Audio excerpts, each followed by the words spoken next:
Le magazine littéraire Épilogue est une présentation de la Librairie du Quartier. Merci à ce précieux partenaire et à leur équipe de libraires.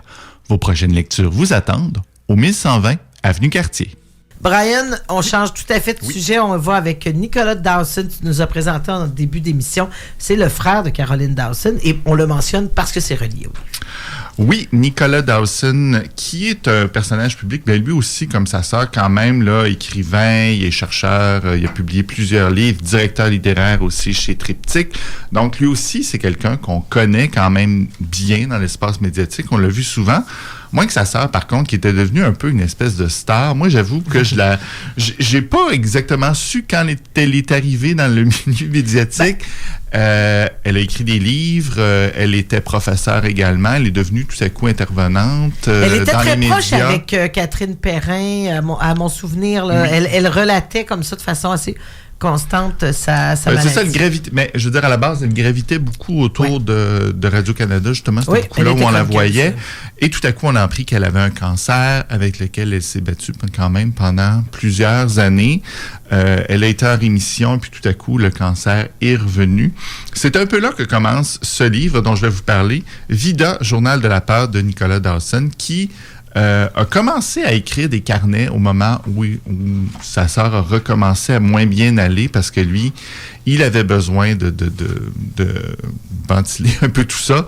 Et c'est un écrivain, il mentionne qu'il, lui, dans la vie, son rapport à l'écriture, justement, était différent de celui de sa sœur. Lui, il dit, j'ai besoin d'écrire, j'ai besoin des mots. Elle, c'était plus une activité un peu, moi, j'en ai besoin. Donc, il a commencé à écrire des carnets et des notes qu'il a, à un moment donné, au fil de son écriture, il a réalisé, je suis en train de faire quand même une œuvre littéraire, je suis en train de faire quelque chose. Donc, il a commencé un peu à s'appliquer, il a retravaillé tout ça, et ça donne le livre qu'on a aujourd'hui. Un livre où on parle évidemment beaucoup de sa sœur, mais aussi beaucoup de sa famille. Pour ceux qui ont lu Caroline Dawson, là où je me terre, justement, c'est une famille qu'on a un peu l'impression d'avoir connue. Des parents chiliens, donc arrivés ici, immigrants, avec leurs 3 enfants, dont Caroline, dont Nicolas, qui était tout jeune à ce moment-là. Puis on a appris à connaître cette famille-là un peu, donc on les retrouve. C'est un peu drôle de retrouver des personnages dans la plume d'un autre auteur, de quelqu'un qui les connaît tout aussi bien finalement, mais de les revoir dans un contexte différent.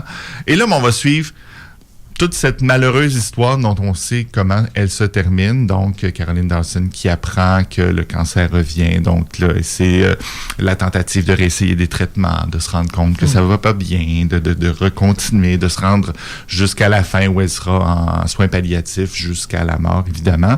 Donc, et là, c'est l'histoire surtout beaucoup de Nicolas là, au travers de tout ça. Un journal, ça s'appelle Journal de la peur. C'est aussi un peu un journal de deuil annoncé, un journal de réflexion. Lui n'est pas le personnage principal de cette histoire-là, mais il doit gérer sa mère qui est très pieuse, très religieuse, qui doit vivre avec sa fille qui justement endure ce cancer. Son père, lui, qui est plus rough and tough un peu, là, qui a plus de caractère, qui veut montrer qu'il est en contrôle de la situation. On apprend aussi dans ce livre-là que leur autre frère, au même moment, subit lui aussi un cancer au même moment. Donc, à ce moment, lui, il a un cancer de la vessie qui a été quand même grave aussi, qui a eu des traitements de chimiothérapie, qui a eu des opérations. Donc, lui, il est, au travers de tout ça, à se dire... Mais moi aussi, et là, tout le monde, de quand même demander, oui, mais toi, comment ça va au travers de tout ça? Ben moi, ça va, tu sais, parce que on sent qu'il a beaucoup d'émotions, lui aussi, à digérer, mais n'est pas c'est pas le plus à plaindre dans cette histoire-là. Donc, ça, c'est une des émotions, mais c'est énormément d'émotions tout au long de ce parcours-là, de ce livre-là, de ce périple-là, là, de sentir ses émotions à lui par rapport à tout ce qui se passe. Sa sœur est une personnalité publique, les gens lui en parlent, la vie continue, mais la vie n'est pas comme avant. Donc, c'est tout ce rapport-là avec ses sentiments à lui, de voir comment tout ça se poursuit. C'est une œuvre évidemment très touchante. Est-ce que c'est une œuvre qui, justement, peut venir sans être l'accompagnement ou la croissance personnelle, mais bon, on a les gens autour de la table, ici, on a une amie très proche qui est décédée du cancer tout récemment, et on se dit, est-ce que ça peut être un refuge pour des gens, justement, est-ce qu'il y a un caractère un peu universel dans lequel les gens pourraient se reconnaître qui ont vécu la maladie? Oui, parce que c'est tous quelque chose qu'on va vivre un jour, la mort de quelqu'un. Ici, on sait que ça s'en vient, mais c'est tout un maelstrom d'émotions, de tout, et ça se lit comme un journal. Ça se lit très bien. C'est pas lourd, c'est pas quelque chose... On peut se reconnaître aussi. Oui, donc c'est dur à résumer plus que ça. Je me rends compte. Je l'ai terminé récemment, mais ce n'est que de tout ce périple-là, de quelque chose qu'on va tous vivre, justement. Oui, Annie?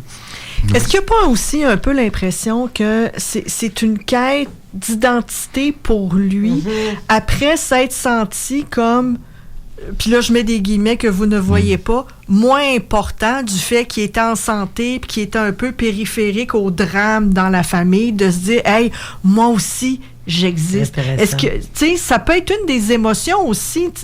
Oui, puis Caroline était malade, leur autre frère était malade en même temps. Oui, mais déjà. Lui est là, puis, mais déjà, à la base, dans la famille, c'est ce qu'on comprend aussi quand on a lu Là où je me terre de Caroline Dawson. Lui-même, c'est le plus jeune de la famille qu'on a toujours voulu un peu protéger. Donc, il a déjà un rapport un peu différent dans la famille où il a l'impression que tout le monde le protège, mais là, à ce moment-là, c'est tout le monde continue de vouloir le protéger en lui demandant, toi, comment ça continue d'aller. Je trouve beaucoup, lui aussi, c'est un être différent, entre guillemets, que je mets ici. Oui. Lui, il est gay, donc très proche de réseaux queer, LGBT et tout ça. Donc, il parle beaucoup de ça dans son livre aussi, de son rapport, son amoureux est là pour le soutenir. Il va chercher beaucoup de réconfort auprès d'un réseau d'amis proches. C'est une dimension importante. Quand il va chercher de l'aide, il se rend compte que il y a de l'aide disponible pour certaines problématiques très particulières de cette communauté-là, mais pas pour d'autres. Il va chercher de l'aide psychologique à un moment donné pour essayer de passer au travers ce deuil-là. Donc, c'est toute sa quête à lui d'arriver à accepter ça, accepter que lui a des douleurs, accepter sa peine à lui, mais de pas se mettre en premier plan, d'essayer de supporter. On est beaucoup aussi, mais c'est ça, quand je vous parlais de plein d'émotions, on est beaucoup dans ces retours, et il dit, là, il y a des gens qui me disent ça, il y a des gens qui formulent ça comme ça. Plusieurs fois dans le roman, il dit, je reçois des commentaires qu'on veut bienveillants, mais je les reçois de façon violente. On me demande ça comme ça, puis on me dit ça comme ça, puis c'est quelque chose que je reçois durement. Puis il analyse beaucoup les mots que les gens utilisent. C'est tout un maelstrom d'émotions. Puis on comprend un peu le désarroi dans lequel toute cette situation le place. C'est un livre, justement, qui, avec toutes ces émotions-là, est très touchant, quelque chose qu'on va tous vivre. Et là, on sent beaucoup l'âme de Caroline qui vit au travers de ce livre-là. On sait aussi qu'il va hériter de nombreux de ses carnets. Dans laquelle elle a écrit beaucoup de choses. On risque de pouvoir la relire dans le futur. C'est un travail de passation de sœur à frère qui se passe aussi dans ce livre-là. Donc, il y a des moments très touchants. Et comme je le disais en introduction, ce titre-là, c'est Vida. Vida qui veut dire vie en espagnol, mais aussi la mort nous vide parce que on vit dans l'absence de la personne par la suite. Donc, beaucoup de moments de littérature aussi dans ce livre-là. Donc, touchant à plusieurs égards. C'est sûr que ça nous fait beaucoup réfléchir. On se projette beaucoup dans ce qui lui arrive et ça nous continue de toucher, étant donné Caroline Dawson, justement, même si c'était pas un personnage qu'on connaissait très bien, on la voyait beaucoup et on était sympathique à tout ce qui lui arrivait. Donc, ça reste un ouvrage très touchant. Pas aussi noir que ça pourrait le vous croire. C'est une lecture essentielle dans le sens où on va tous vivre ça. Donc, voilà. Alors, Vida de Nicolas Dawson, Journal de la peur. Merci beaucoup.